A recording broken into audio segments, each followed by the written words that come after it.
The morning it all truly started, the first thing that hit me was the smell, diesel and torn earth and crushed applewood, drifting in through the kitchen window of my grandfather's farmhouse. I walked out with my mug still warm in my hand and froze. Concrete trucks, bulldozers, hard hats everywhere, all of it on my side of the fence. They weren't near the boundary. They were ripping trenches through my pasture and shoving over apple trees my grandfather planted before I was born. I'm Ethan Marlowe, 52, retired structural engineer, third-generation owner of 47 acres just outside Redwood Hollow. 18 months before that morning, cancer took my wife Grace Marlowe after a 4-year fight that felt longer than my entire career. I came back to the old farmhouse because grief needs space, and this land was the only place that ever felt solid under my feet. Overgrown fields, pine forest on the north side, an apple orchard my grandfather Harlan Marlowe used to call the family bank. Next door sits Birch Haven Ridge, a gated subdivision that sprouted up in 2019 like a plastic city on real dirt, with HOA dues big enough to fund small wars. Their queen bee is Claudia Pennington, president of the Birch Haven Ridge Community Association, white Lexus, perfect blowout, community-first smile that makes you want to check your pockets. 6 months after I moved back, she slid into my booth at Main Street Diner like she owned the whole town. "I'm Claudia Pennington, HOA president," she said, like it was a federal title. "We're concerned about your property. Overgrown, attracting wildlife, bad for property values. Have you considered selling? We'd make a fair offer." "It's not for sale," I said. The mug hit the table harder than I meant. Her smile froze, then reset. "Well, codes exist for a reason. We'll be in touch." 2 weeks later, code enforcement showed up. Old guy named Frank Delaney walked my land, kicked some scrap, looked at my barns, then shook his head. "Anonymous complaint said hazardous debris, illegal structures," he grunted. "Total nonsense." "You're fine, Ethan." I asked who complained. He stared at his boots and said, "Can't say. But if I were you, I'd start with that gate over there." I tried to shrug it off. Then I left town. Grace made me promise, back when chemo had stolen almost everything except her stubbornness, that I'd scatter her ashes somewhere with real mountains. So I drove to Iron Summit National Park, climbed to a windy overlook, and watched the woman I loved become part of a sky big enough to hold my anger. When I came home, my land looked like a survey company had gone to war. Stakes everywhere, orange tape running straight through my orchard. I called the number on the tags. "Oh, you're Marlowe?" the receptionist said. "Yeah, Birch Haven hired us for a boundary dispute." That night, I sat under Harlan's old brass lamp and read my deed until the words went blurry. 1961 survey. Confirmed in the 80s. Confirmed when I inherited. Crystal clear boundary lines. No dispute. I called Claudia. She answered all honey. "Just a formality, Ethan. Our attorney found some discrepancies. Don't make this difficult. Think of the community." "There are no discrepancies," I said. "This is my land." Her tone hardened. "Then the courts will decide. Have a blessed evening." Click. I hired my own surveyor, paid money I didn't have, and he confirmed everything I already knew. I sent Claudia the report by certified mail. 3 weeks of silence. Then I woke up to the sound of bulldozers and the smell of my grandfather's orchard dying. I walked out in my bathrobe like some crazy man, shouting over the machinery. Nobody stopped. I found the site trailer and went in without knocking. Victor Pennington, Claudia's husband and the developer, sat there over blueprints, looking like a golf commercial. "You're on my land," I said. "Actually," he replied smoothly. "The association filed an adverse possession claim 2 weeks ago.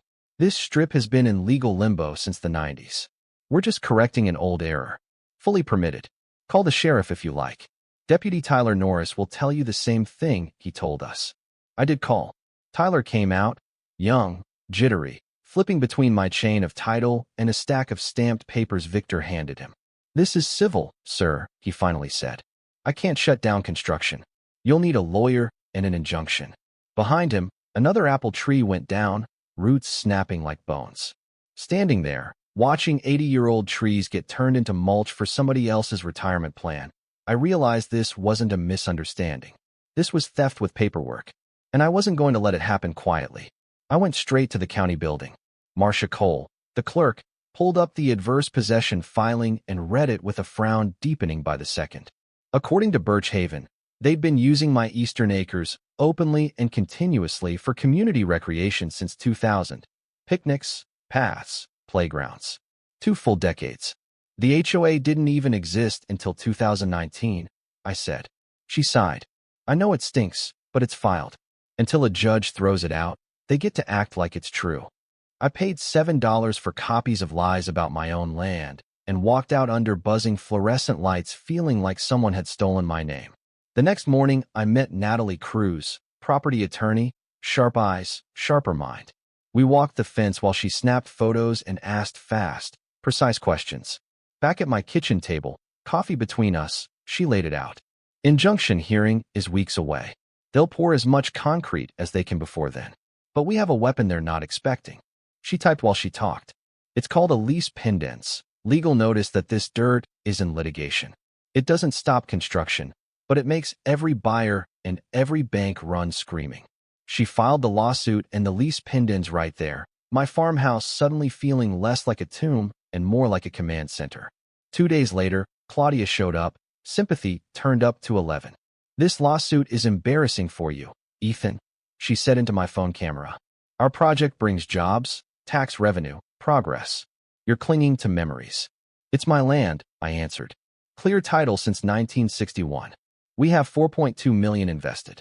You have a leaning farmhouse. Who do you think a judge believes? She asked, handing me a $500,000 countersuit for interference, weaponizing the cost of defending myself. They didn't just want my land. They wanted me broke, tired, and blamed. Grief and anger will keep you up at night, and insomnia sometimes pays off. I spent days at the library digging through news and court records. Victor's company had pulled similar stunts in other states. Retired ranchers in Nevada. A family in Texas. Different counties, same pattern. Disputed boundary, expensive fight. Original owners regrettably lose. One Nevada couple, on the brink of tears over the phone, told me, "We ran out of money. Don't let them do it again." That's when the fight stopped being just about me. Then, in the attic, behind dusty boxes and old magazines, I found the thing that changed everything. A small rusted lockbox. Inside, under my grandfather's original deed and hand-drawn maps, was a county letter from 1999 addressed to Harlan Marlowe. A developer back then had tried to move the boundary to tap my water line. The county investigated and wrote back. Boundary reviewed and certified as recorded. Request for modification denied. Matter resolved. 27 years before Claudia's error, the county had already settled it, on paper, stamped and signed. I scanned it on my ancient printer, sent it to Natalie at 3 in the morning. She called immediately. "This is a bomb. We take it to the judge right now." "Not yet," I said. "Let Victor swear under oath that there was never any review. Let their hotshot lawyer say the same. Then we drop it." There was a pause. Then she laughed, low and dangerous. "You've been paying attention." While we waited for the hearing, we tightened the screws. Natalie filed to freeze condo pre-sale money in escrow. Her paralegal found Victor's construction loan, short-term, personally guaranteed, dependent on those pre-sales. We tipped building inspectors about false permits. They came out, found condos filed as amenities to dodge environmental review, slapped a stop work order on the site. The concrete company started talking about liens. At night, the construction lights stayed on. At night, my well suddenly mysteriously failed, and the plumber found sand poured down the casing. $8,000 damage and no evidence. Just the kind of message cowards send after dark. 2 days later, Claudia came back, blazer on, mask off. $350,000, she said. Cash. Sign a quitclaim. Drop the case. Walk away. "That's triple your first offer," I said. "You're desperate." She smiled without warmth. "Or I'm generous. Our lawyer will bury you." Judges don't care about grieving widowers and orchards. They care about progress. There's a line between fear and resolve. She pushed me across it. The day of the injunction hearing, the county courtroom smelled like polish and nerves. Judge Meredith Sloan, known for carving fancy lawyers into pieces, washed as Sterling Graham from Graham and Lowell stood to speak for the Penningtons. He told a story about confusing plats and good faith reliance on expert surveys. He painted Birch Haven as a responsible association cleaning up a decades-old mistake, and me as a stubborn holdout clinging to nostalgia. Then Natalie stood, quiet and controlled. She walked the judge through my deed, my survey, aerial photos showing the fence line unchanged for 60 years. Then she asked to call Victor. Under oath, in his good suit, he said exactly what we expected. No, Your Honor. To my knowledge, the county never resolved this boundary. We were fixing a long-standing error. Are you certain? Natalie asked. You understand you're under oath? Yes, he said, glancing at Sterling. That's when she handed the letter up. Exhibit 14, she said. Letter from Redwood County Planning to Harlan Marlowe. October 1999. It states, she read slowly. Boundary reviewed and certified as recorded. Request for modification denied. Matter resolved. You could feel the air leave the room. Judge Sloan read it twice, jaw set. Mr. Pennington, you just testified that no such review occurred. Were you lying to this court, or did you simply choose not to look? He stammered. Sterling tried to protest. She cut him off. Injunction granted, she said, voice like steel. Construction is stopped. The association's adverse possession claim is dismissed with prejudice. This matter is set for a sanctions hearing in 30 days. I am also referring potential perjury and fraud on the court to the district attorney. One hit of the gavel, and the whole scam cracked. Outside, cameras waited. Reporter Andre Collins asked me how it felt. I thought about my grandfather rejecting that boundary change in '99, about the Nevada ranchers who'd lost everything. This isn't just my win, I said. This is a warning. If you're an HOA president or a developer who thinks forged paperwork can beat the truth, pay attention.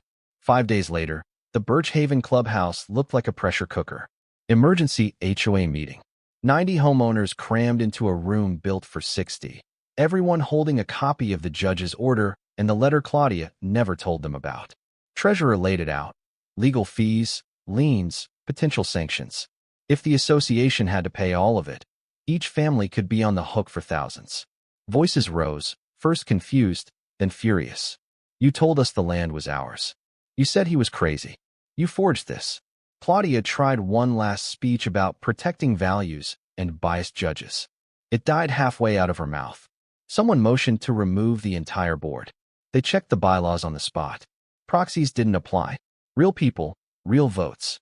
Hands shot up. The board was erased in minutes.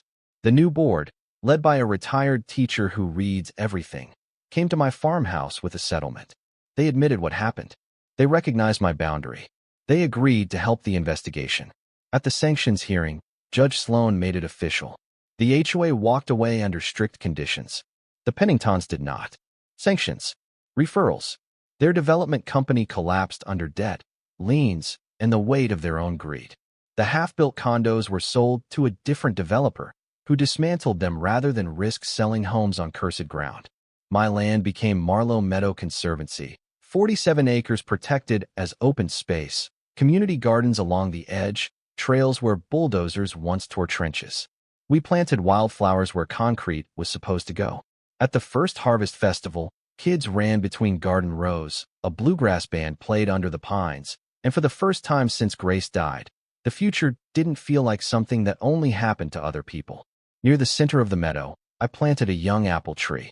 I buried a tin at its roots, a copy of that 1999 letter, a photo of Grace, a page from Harlan's survey journal. A quiet promise that our story wouldn't vanish just because someone with more money wanted a better view. Months later, my phone rang.